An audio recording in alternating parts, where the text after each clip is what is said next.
is a former cyclist and turned triathlete, who is also an Olympic athlete. Bryan turned photographer, turned photojournalist, today documenting sports around the world for a number of publications, including large newspapers in Ireland and a couple of Irish organizations. So we're very excited to have Bryan join us for the Outdoor Photography Series. I thought we would start going a little way back. I wore my swimming shirt today because I wanted to talk a bit about sports as well, talk about the Olympics, and how a greater understanding of sports as an athlete influences your work and hopefully shows through the work as well. But I wanted to take a step back and talk a bit about your career. You know, tell us what your career was like as an athlete, how you evolved as an athlete, how you came into triathlons, so that we have a better understanding about the person behind the lens. Yeah, I actually wanted, strangely enough, I was running as a kid, and again, like most kids, you're thrown into everything. Team sports weren't really for me. I kind of knew that at an early age, and about 1996, I actually wanted to start doing triathlons then. I've been swimming at the time, and like it was grand. I was an average swimmer. Like, you know, you're in the club and you're racing, but you're never gonna too small to set the world on fire. And I actually said, I saw World Championships, I think it was from 95 or 96 in New Zealand, in Auckland, and I was like, come here, I could do this tri thing. That looks pretty easy. And I joined a running club, and I was a much better runner than I was ever going to be a swimmer. And I got sidetracked with running for a few years.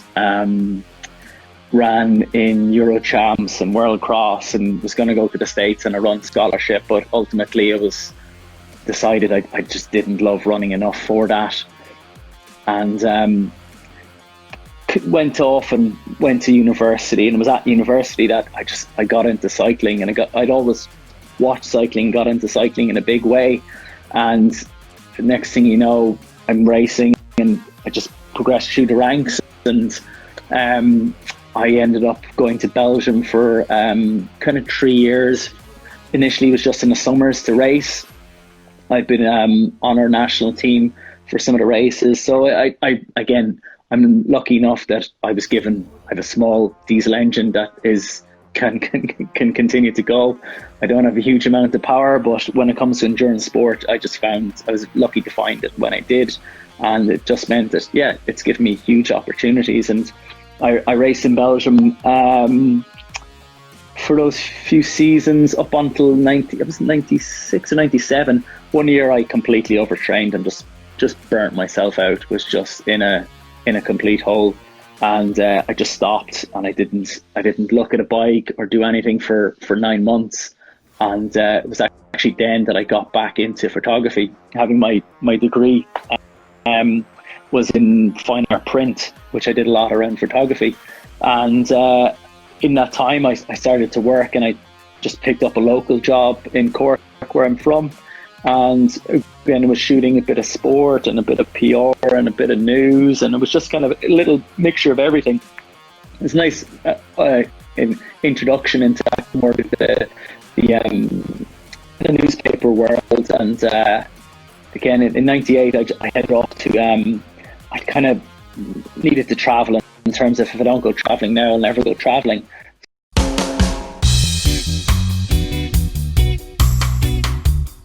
So in 98 I headed off to Australia. When I was there, I was living with my cousin, but I had no friends. So I joined the local triathlon club, and that was kind of, I'd always wanted to do the sport, and that was the start of it. And then from 98 up until Rio, like 2016, that was essentially my job. I was very fortunate that I was able to swim, bike and run for a living, and did it until my last race would have been World Champs the month after Rio Olympics. Didn't know it at the time was going to be my last race, but that was it. And that was kind of, it was from then that I kind of springboarded into photography, having the company I work for, Info Photography, knowing those guys shooting me, and just, different photo calls and things like that. I was on a job, they were taking pictures of me, and I just said to Dan, I was like, hey, can I sit down and even have a coffee and just talk photography?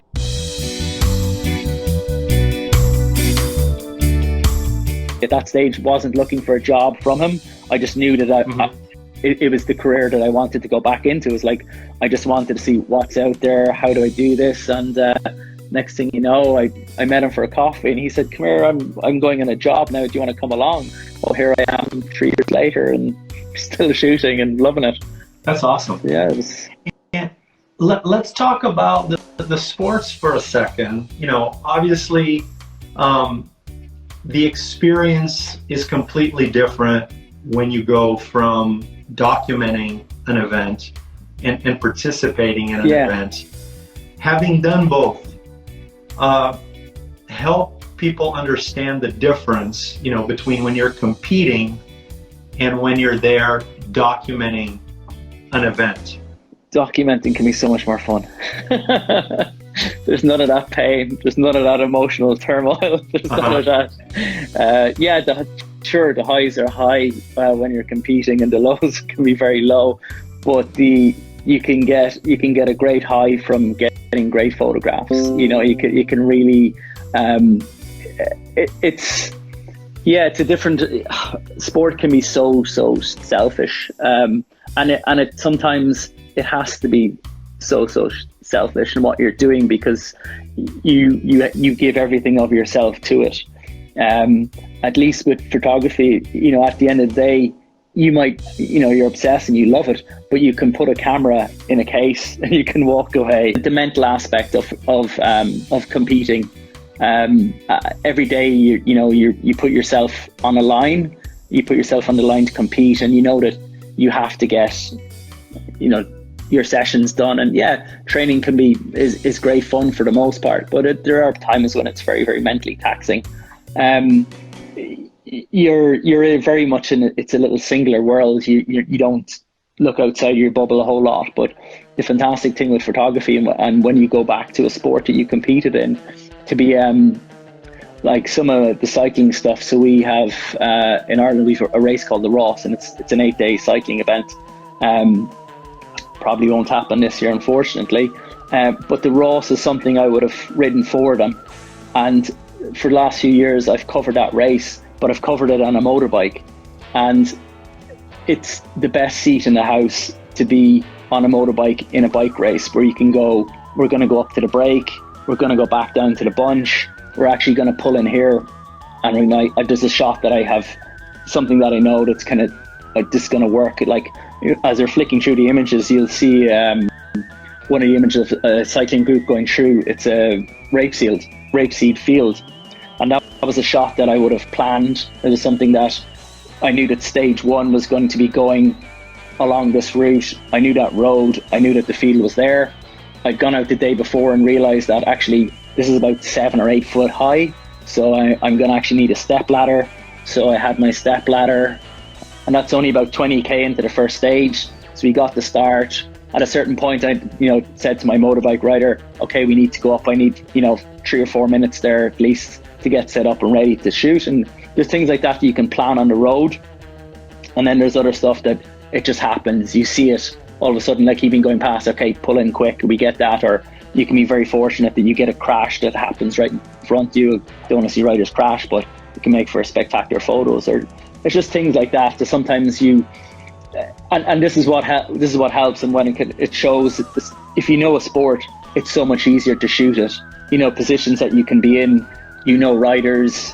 Riders trust you then when you are getting images of or taking pictures of them, or putting yourself in sometimes in a dangerous position. Things like that just can really shine through, and you get a little bit, you're privileged to the point as well where, because the community, as I said, the community they understand you, they know you going back in, you're not viewed in the same way as just a photographer going in. I was talking to what kind of gear do you take? I shoot on Canon 1DXs Mark IIs. That's our workhorse that we have. Yeah, they're heavy. They are heavy, like in terms of you get used to it. So if I'm on a motorbike, like that's me shooting horse racing there, I pretty much have a similar sort of setup where I'll have one camera with a wide angle and a flash in it. I'll have my 70 to 200, and in the back of or in my bag or in the box at the back of the motorbike, I'll have my 300, and okay, the 300 works here. Or actually, do you know what? I want to go 70 to 200 on it, and I want it wide. So there's two bodies. Obviously, if I'm traveling on a race, I'm gonna have a spare camera that some days I might bring, and I'll put down as a remote, and I might put that at the finish line. Or sometimes I won't bother. I'll just keep my spare camera as it's something that you want to keep, and it's like in case you do have problems on the road, you know that you can access it. So I might have it just in the box behind in case something breaks. So there is that whole. I might also with that 300. I'm fortunate enough that the motorbike that I have a box that I can have for myself. I will also have a spare lens, because you're on a bike, things fall, things break. It's very easy to clip something. You're getting on, you're getting off because you're getting shots. It's there's a risk there. So generally it is that wide angle 70 to 200 lenses that I'll have, and they're your bread and butter. That's 16 to 35 and 70 to 200. And then if there's something different, I prefer generally shooting a longer lens at the finish. Just because it is all about who wins the race that day. So like I'd love to on the 300, 2.8 and bang, this is who I'm going for. And a lot of time too, if you're you have an idea, if and again this comes down to knowledge of sport and knowledge of athletes, and then it's the relationship with athletes as well. You have a fair idea who's on for the sprint that day, so sometimes you hedge your bets, and that's with shooting on a 2.8. You kind of are you're going, okay, I'm going to him. If somebody comes from the side, I haven't got it. It's similar to when I shoot horse racing as well. Sometimes you just pick one. You're going, okay, I think he's going to win. I'm going to pick him. So, and again, it's funny when you talk there, just mentioned horse racing. I kind of have a similar setup when you're horse racing in terms of gear, where you might put down a remote for your fences, or you'll shoot on a 300 towards the finish. And it's, generally, like for me, the wide angle is something that I love. Like most of my nicest image, like that's a wide angle after a match. There's another wide angle on horse racing, and in that shot, it's just something that, I just love to fill a frame.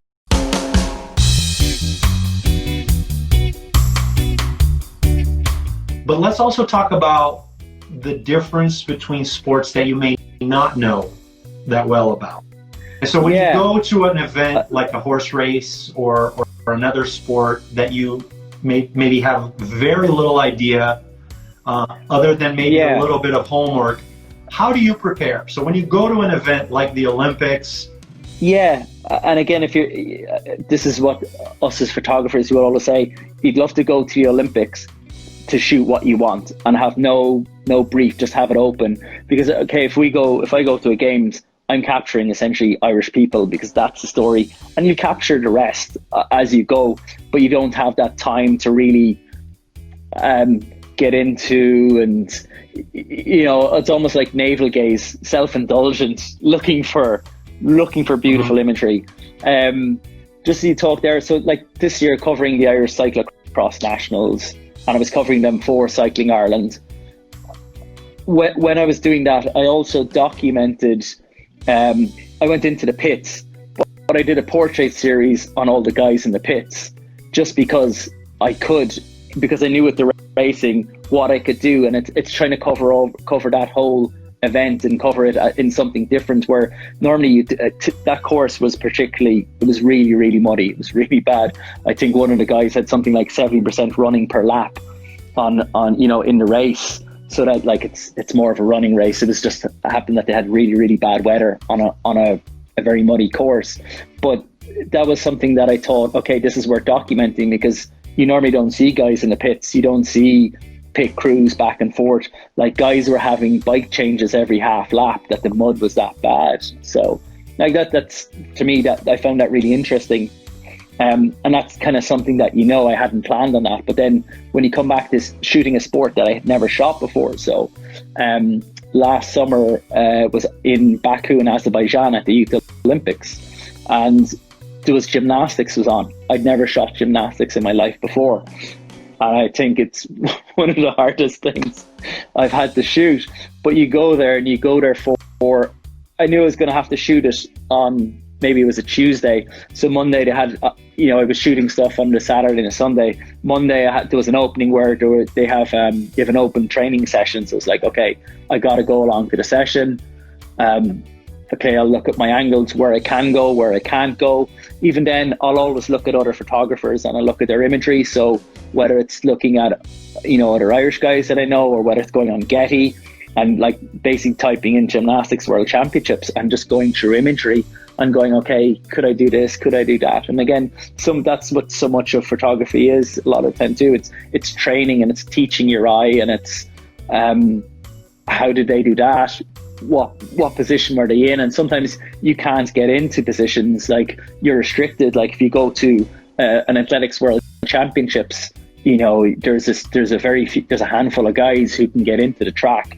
The rest of you're outside, and it's making the most of being in that position. And sometimes that it can work for you just because you happen to be in the right place at the right time. But there's no point in, if you don't have access, there's no point in kind of crying about it. You kind of get on and you make the best of what you have. Particularly like in this current position that we're in, you kind of get on and you make the best of what you have, and that's what we're doing. So yeah, there are times when there's sports that you haven't covered, and it's like anything, it's about doing your homework, educating your eye. I think that's so important, to just constantly look at other people's work. And yeah, sure, it'll influence. I'm not saying to go out and copy people's work, but because again, there will always be a translation where you'll be influenced by other imagery that you see, different things like that. And sometimes you come up with something that is, pretty unique. Like just as we're flicking through imagery there, some of the athletic stuff where it is like double exposures or playing around with things like that, because sometimes you're at smaller events and it means that you can try different things. And again, photography, I guess, is you're constantly educating yourself, you're constantly learning, and you're learning your trade, and it develops, and then you learn what works, what doesn't work, and it's like a magician where you're pulling out different things out of a hat. You're going, actually, this is going to work really well here. And you pull it out and you're like, there you go, beautiful imagery. And that's so much what you do. And photography knowledge and your photography skill, you're a good photographer. It shines through, it'll come through, it'll be there. You'll be able to,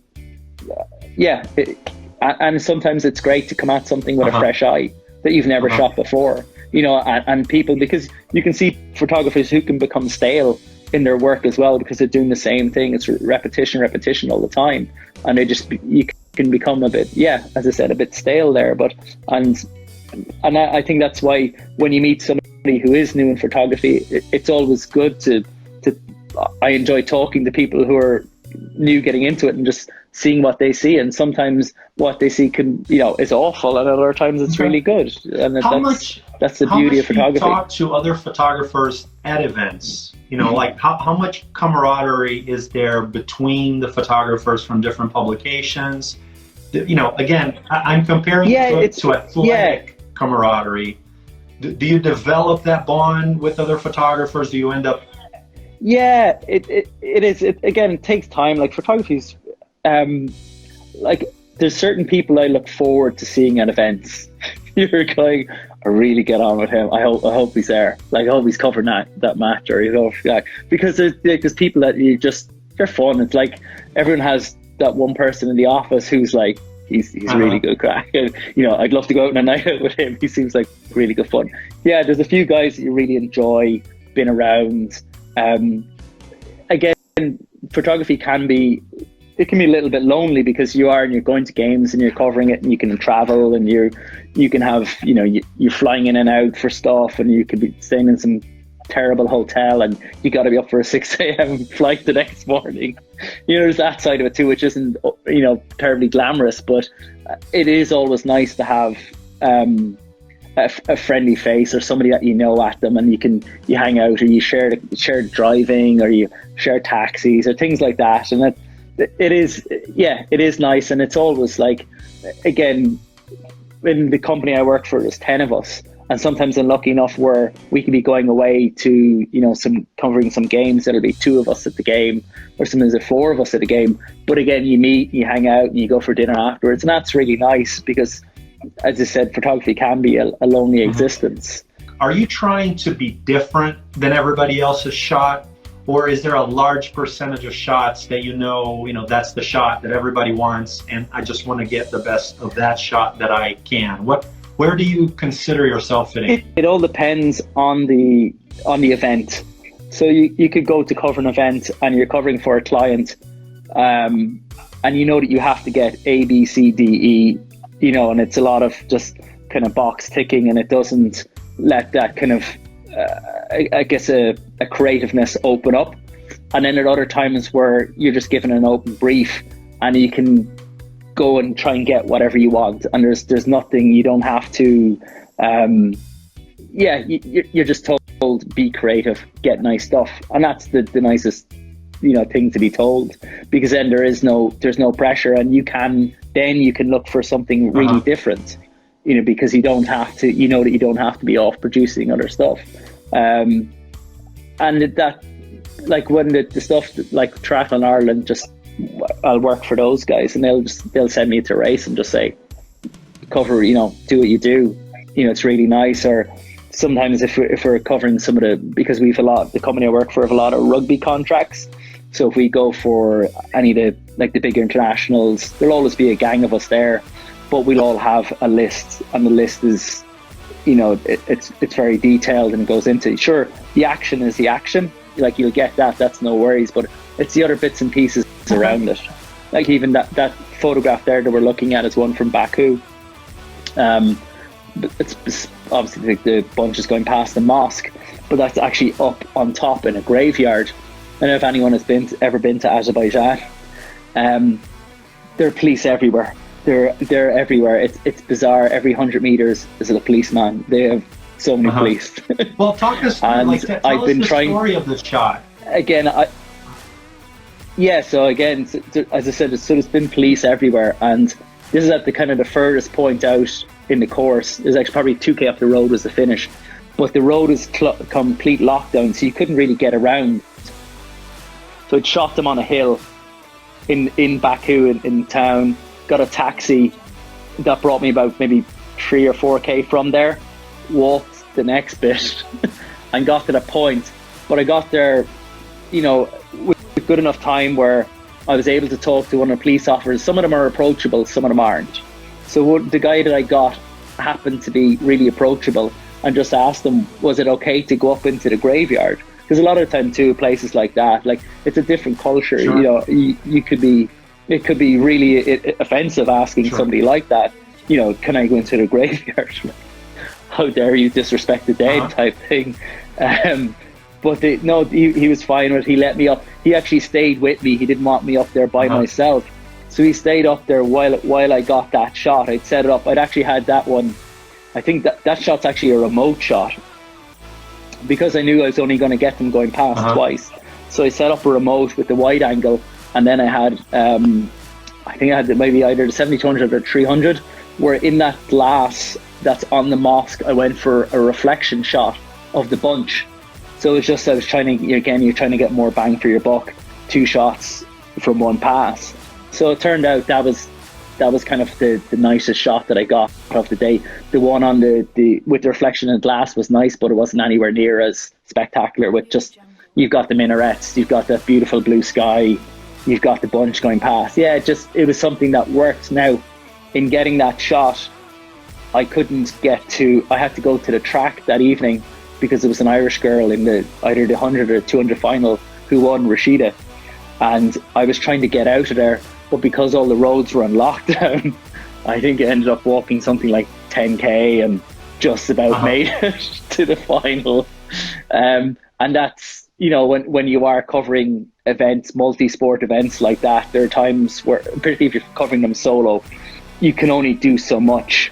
But I was very glad that got that shot at least and waited, and it was worth possibly, you know, missing a final for it.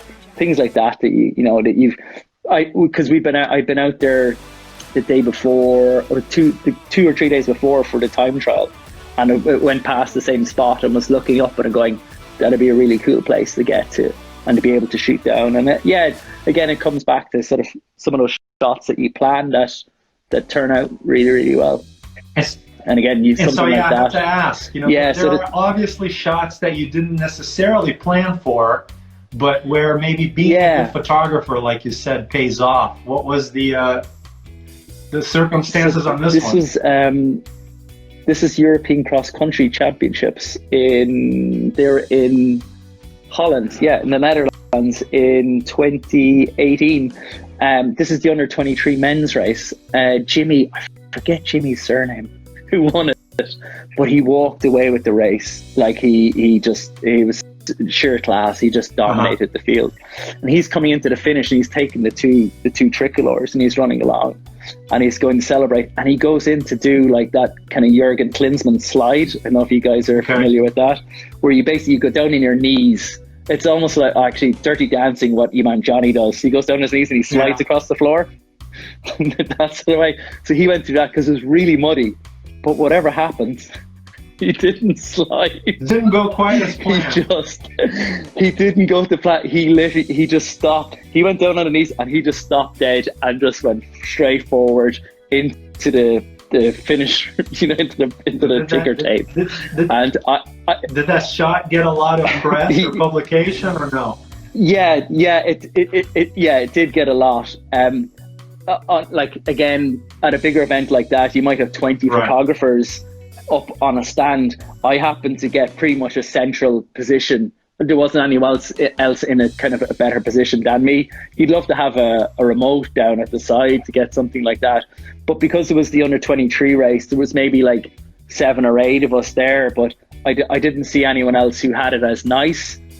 Because again, the straight on position, I just stayed on him. I didn't come off it at all. And sometimes with the, you know, if it was a senior race, everyone would have it.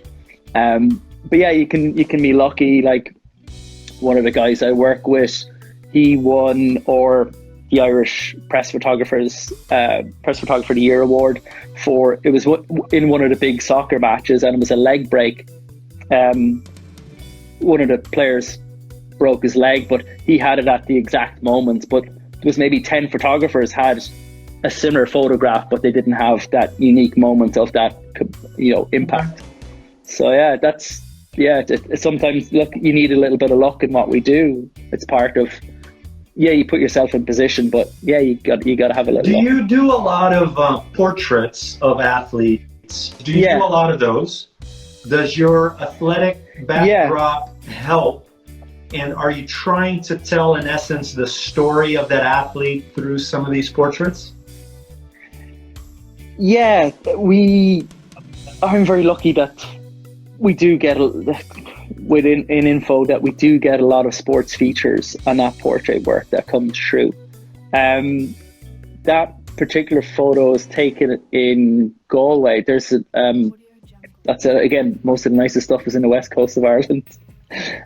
Both those guys are GA players, Gaelic football, and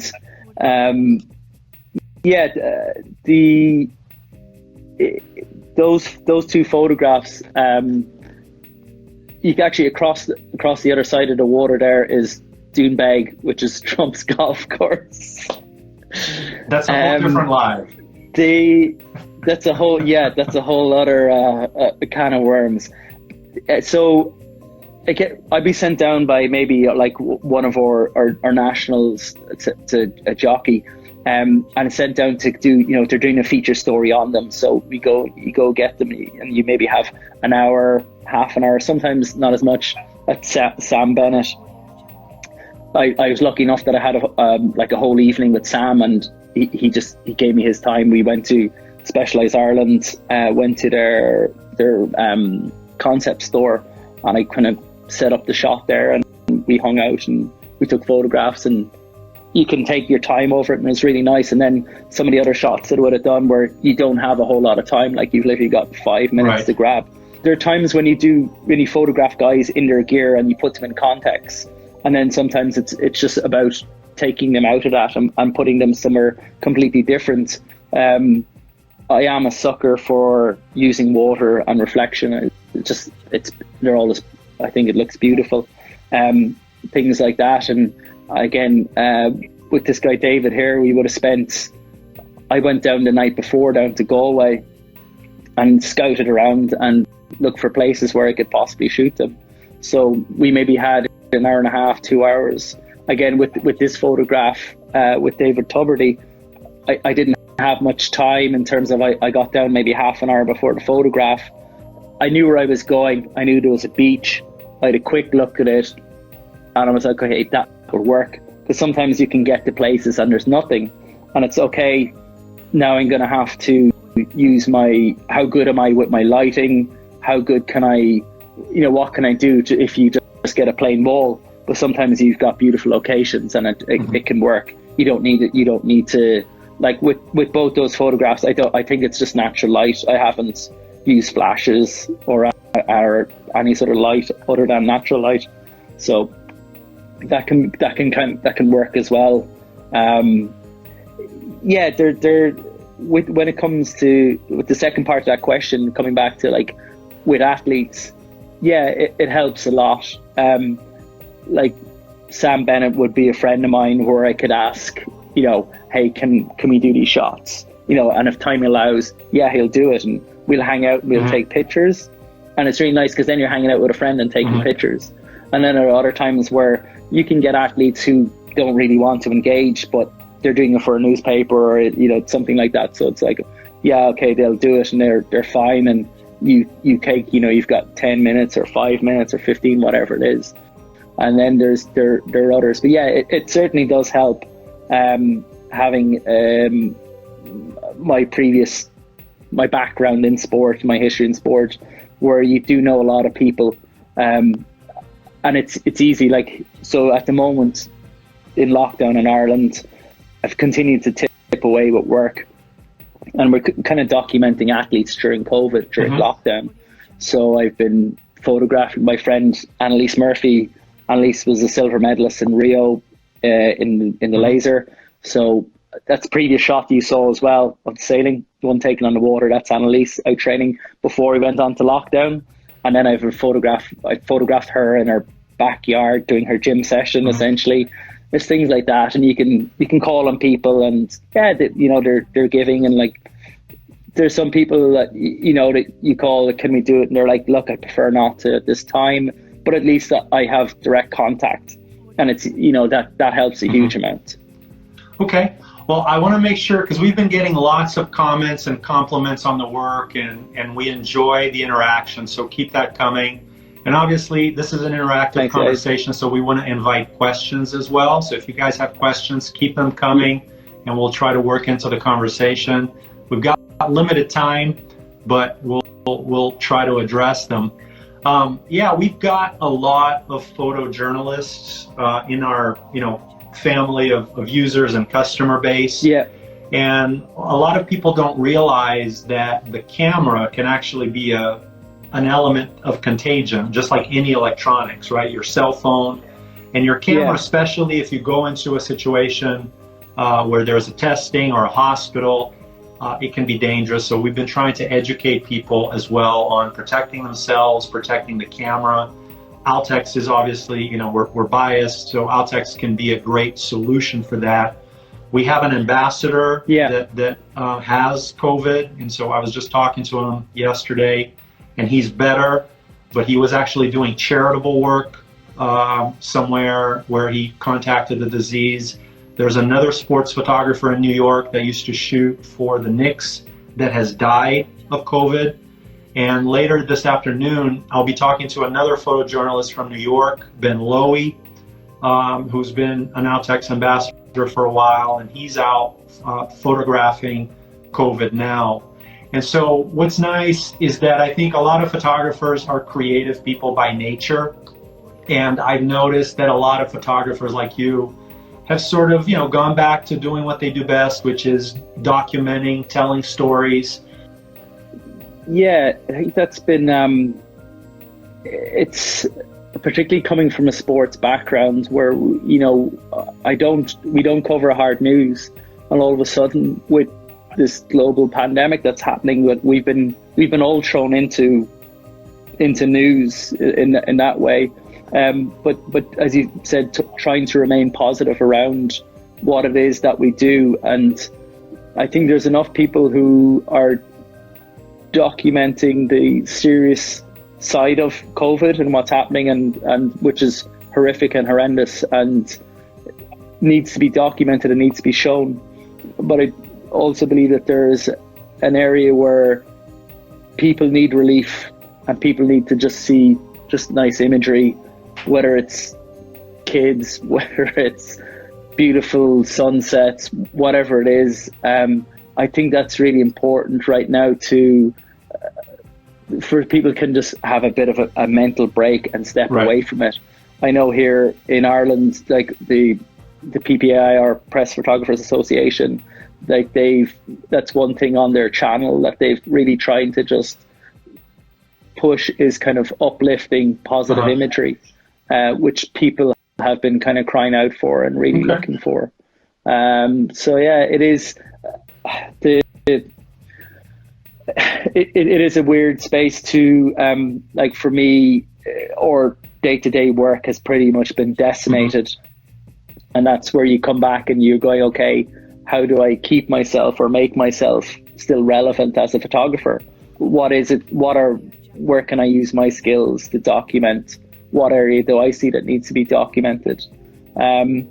Because it's all part of our history, and I think it all does need to be documented, whether it's serious or whether it's not.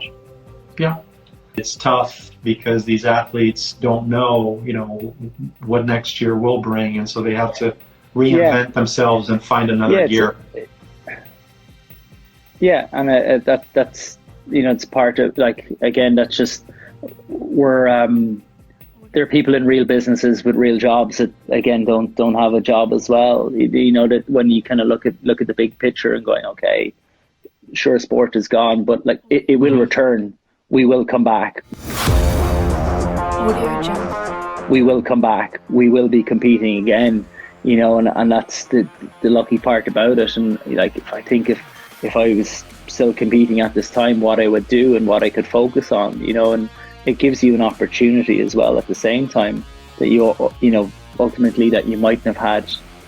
With this time, one of my friends who's trying to qualify for Tokyo, the race got cancelled. He went out training on that Sunday, fell off, broke his collarbone, you know, was going to miss the last two races. He was just kind of in that area of, you know, it was pretty tight on qualifying. So he's been given a lifeline. For him, it's you know, this is giving him an opportunity to go and, like, yeah, exactly. But for somebody else, it's, you know, what do you do? And that's all part of the game of sport. And you just have to be ready for when it does happen. You know, there's so many teams across the world, regardless of your sport, that are just waiting to get back. They're waiting to get, you know, leave me compete again when that we can do. Like, I'm here, I'm documenting a lot of people who are just training by themselves. Some of them are guys who are in team sports, some of them are individuals, but yeah, they're just going about their kind of day-to-day, doing as they do. Well said. Keep doing it for as long as you can. People should know, you know, if people are aspiring to get into professional sports photography, there's a lot of people that are doing it as enthusiasts. If they want to become professionals, what advice do you have for them? What should they be doing? Just keep shooting. It again, you know, 10,000 hours, that whole concept. Yeah, it is. It's just continue to shoot, just inform, keep learning, keep teaching your eye. If you know photographers, ask them questions. Like, if you know somebody, again, that diving shot that you're showing there, so in covering the Irish Open diving champs, and like, there's not many. It's a pretty horrible background. So, you know, I go there and like, okay, what would work for me here with this? What can I do to get a nice shot from it? So there's only one point in the springboard where they went up and you had that blue. So you had to catch them at that uppermost point, because as they came down, it kind of went into you can see that yellow, and then there was some water polo goalposts. It just wasn't nice. It was a horrible background. So it's kind of knowing, okay, it'll work here at this point, but if I go to the side, it'll work. No, it doesn't, because the crowd, there's a railing that cuts through. There's one shot that I had that I sent on to you guys, that it's a diver in midair and she's got a lovely arc of water coming off her head. It worked as black and white because of the roof, it's a nice shot, but generally you'd want it where it's really clean, and again, where the roof I think works in that position, because normally, like, we've all been swimming pools and there's a lot going on in terms of steel work, or in the roof. Sometimes we're not blessed to have outdoor 50-meter pools in this country, sure, where you train under a blue sky all the time. So and it's knowing what works in situations and what you can and can't do. So I'd seen, actually, that was this previous shot that you showed there. That was, I think she was warming up. It wasn't a competition dive at the time, but it just worked because she was up and down out of the water. It meant that her hair was wet, so I knew it was going to happen. So I just went to the side. And again, that's kind of knowing and going there. I think that was maybe my second time shooting diving, but you're going there. So you're relatively green. You are green, so to speak, that you haven't shot a whole lot of it before, but it's allowing yourself to see things. And that's why it's really, really good to go during practice, see what happens. Again, particularly for swimming, like, any of you guys who are swimmers out there, like, you'll know that's Shane Ryan, but I know where Shane Ryan's break point is, so it's to get him at that exact point. So you're sitting there and you're waiting, but I'll probably have it on manual focus, so it won't go on an autofocus there with the 300, but it's just getting to that point, and that you're going to nail it, but you have to know people's breakouts.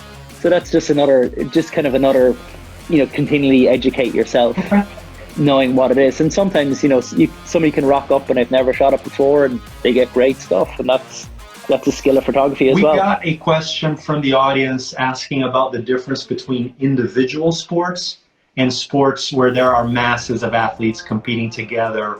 How does your approach differ between those two types of sports?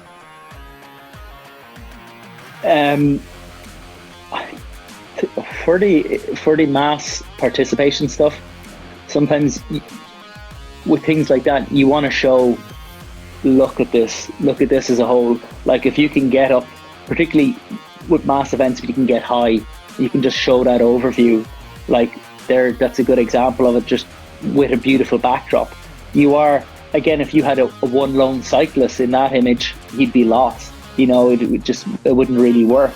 It would have to have a car maybe following behind, so with the individual stuff, you can put an athlete in a beautiful location, but generally you're looking for the kind of the grit and determination, the fight when you're shooting, the individual athlete. Again, something like that too, where it's that overview. It's trying to show the chaos of a triathlon start in the water, the whole heap of age group athletes. There's a bridge that they go under. I'm very lucky that it's there. With that, again, they're like, there we are they're individual athletes, but it's mass participation, it's a mass start. They're coming into the sea. I would have loved to have had more, but they only had like about 5 guys on the front line. So you'd love to have a big line of guys, and you stand back a bit more and you get more of that crowd on the pier. Again, it's knowing situations that work. Like, that was a beautiful blue sky day and the water's really clear, so you're trying to get it that where you're showing all that kind of big brightness. I think that kind of gives you that sort of overview on we are kind of running out of time, so it's going to kick us off soon, because time flies when you're having fun. Thank you so much for helping us and to participate. We appreciate the insights. We very much look forward to continuing to see your work. Hopefully some sense of normalcy returns so that we can continue to see these events take place. We thank the audience for joining and the questions that were sent. So keep tuning in for additional episodes that you can find on our website. We have links